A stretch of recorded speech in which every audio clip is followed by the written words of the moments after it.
I read the story when I was young, a man called Rip Van Winkle.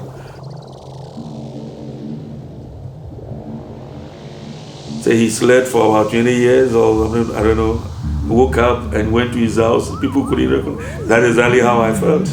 A lot like Accra. A lot of things have changed.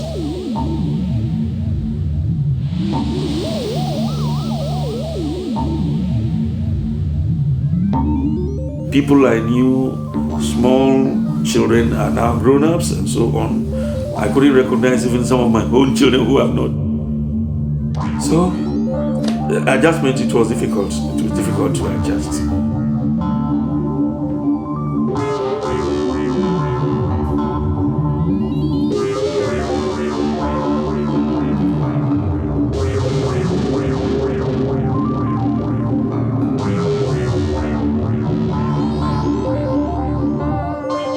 There's been times where I've been released in the past and all I wanted to do was go back to jail because that was all I knew. I didn't know how to live outside.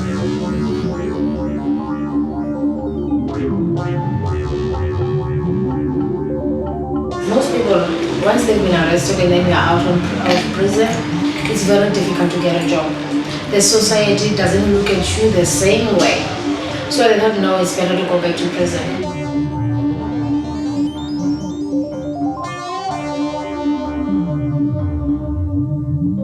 Released from custody over a year ago. I was only out for 9 months, and that time they basically told me not to get a job, don't worry about it, like just reintegrate by yourself, no real help. And then when I asked to do things, they were like, oh you want to do stuff? Like they were shocked that I actually wanted to keep myself busy.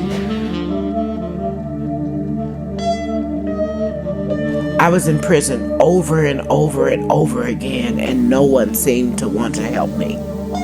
I found help after being 20 years under the authority of the California Department of Corrections.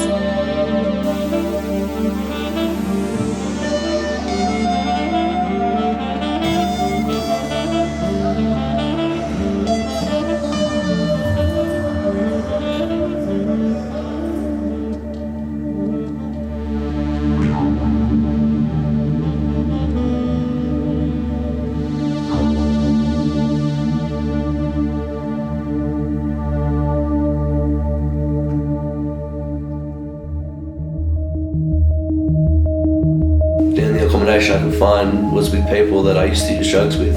But I also tried to get housing.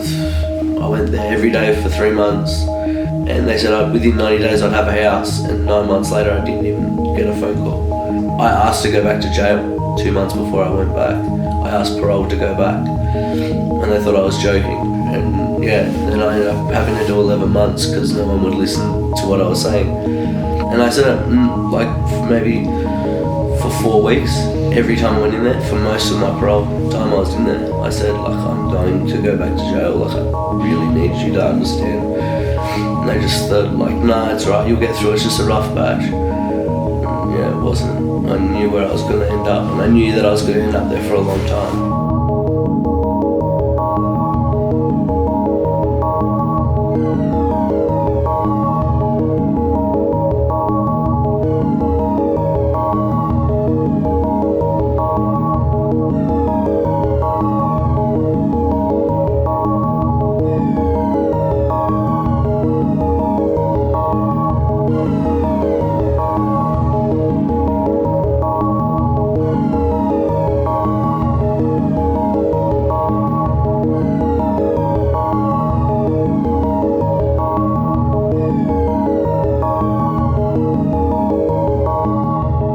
Once they found out that you have a criminal record, they were not even gonna call you back.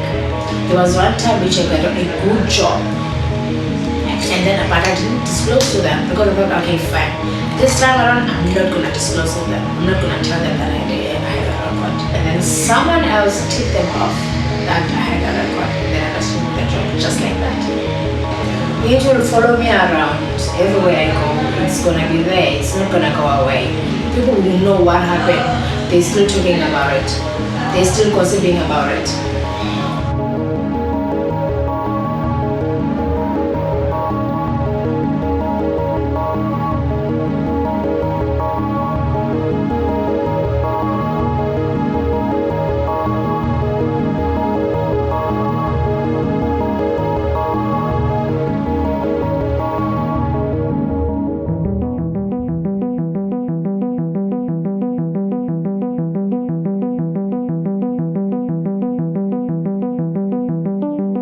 In 1982, I lost my son. His name was KK. He was 5 years old. One minute he was playing and the next minute he was gone. He was killed by a policeman. My world shattered. I began to drink, and my drinking escalated to drug use, and I was imprisoned. My own personal experience of cycling in and out of the prison system for over 15 years, being sentenced to prison, not offered any reentry services or services for my substance abuse problem. Once I found services that helped me to address my substance abuse, grief, and trauma, I healed and was on my way. I thought back about how long I had been tied to the criminal justice system and how effective and humane treatment and therapy had been for me, and wondered why it hadn't been offered years, even decades before.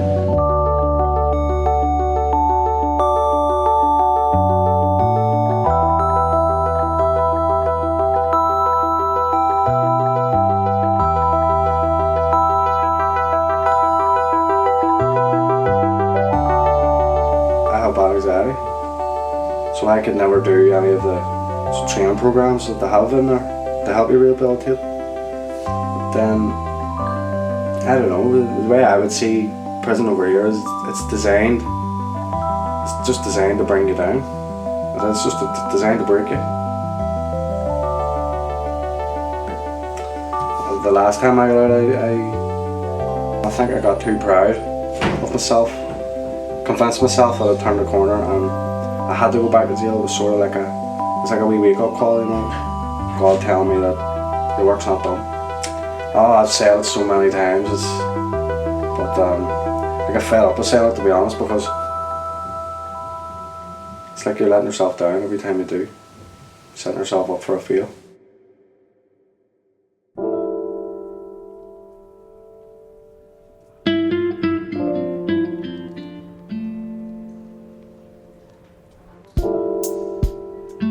The last time I got picked up, I just got picked up, brought home.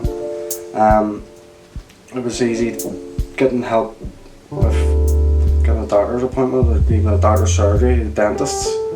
Whenever you've done so many years in jail, you don't know where to go, where to start. You don't know how am I getting my benefits set up, how do I go about getting a doctor's or an ID or a bank account or whatever. And William's helped me a lot, so he has.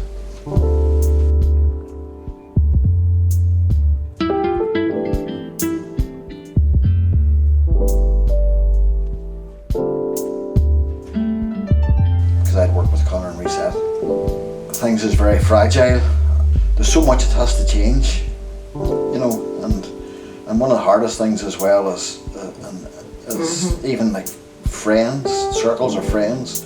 We all have different things we want to change, and yet we fail, and then it just becomes, what's the point in saying it anymore? But that's where I think in some instances, the likes of this project, you've got someone who's interested in you.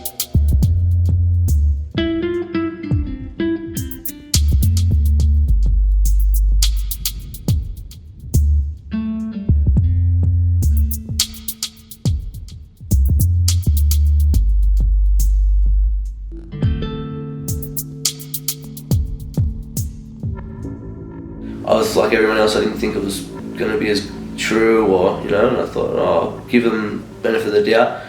And I came out and it was everything and more. Like, I have safe and accommodating housing, you know, I've got a lift to work every day, I've got employment, they'll help me go to my programs, they want me to succeed.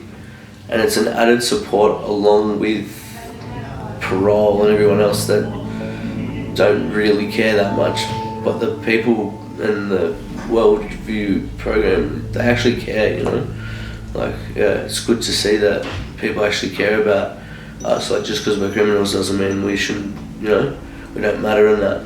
I feel like I actually have a chance of finishing my parole and succeeding, so yeah, it's a lot different. Like, I feel a lot more stable.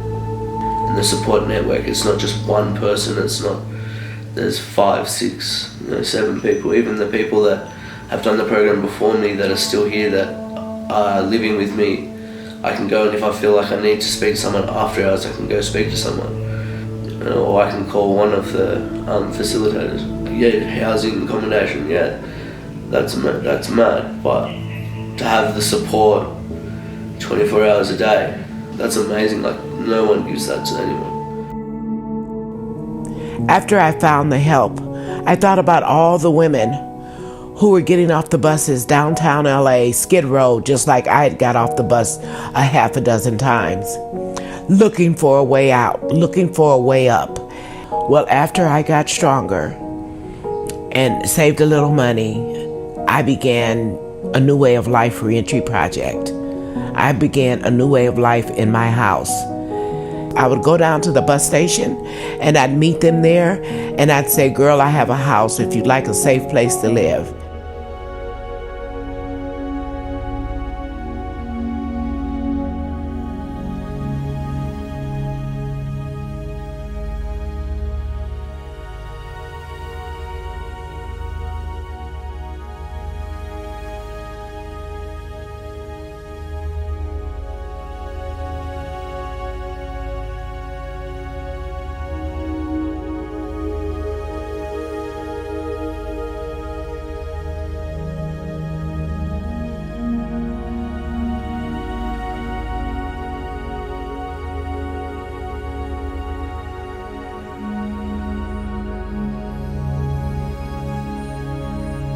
And do you enjoy the hospitality industry? Do you like working in it?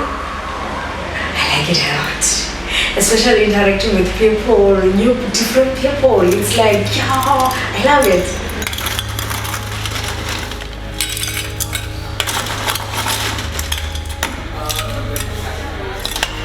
What I love meeting people. I love talking to people, interacting with people. That's it. That's what I love doing.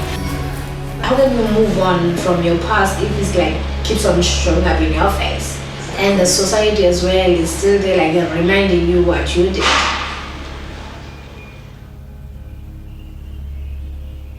I want to be able to almost do this as well, you know. I want to be able to help people get back on their feet once I have, you know.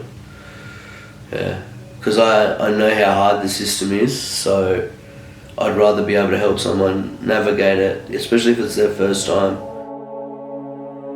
My life dream is simple. It's have a family, nice job, wife, house, car, and that's it. Doesn't even have to be fancy. Yeah, we talked about leaving legacies, didn't we, Connor, the last time? We just want to leave a good legacy till Something to be remembered about. it doesn't be a footballer or a rock star. And we talked about that. I used to play in a punk band many years ago myself. But the That would legacy, have been funny to see. yeah, it would have been. But just the legacy is, you know, for me, my legacy, you know, in the sense of if I can give Connor hope, that's a fantastic legacy. I mean, if he can do the same then for a family of his own or for some other person, it was a real, tangible legacy.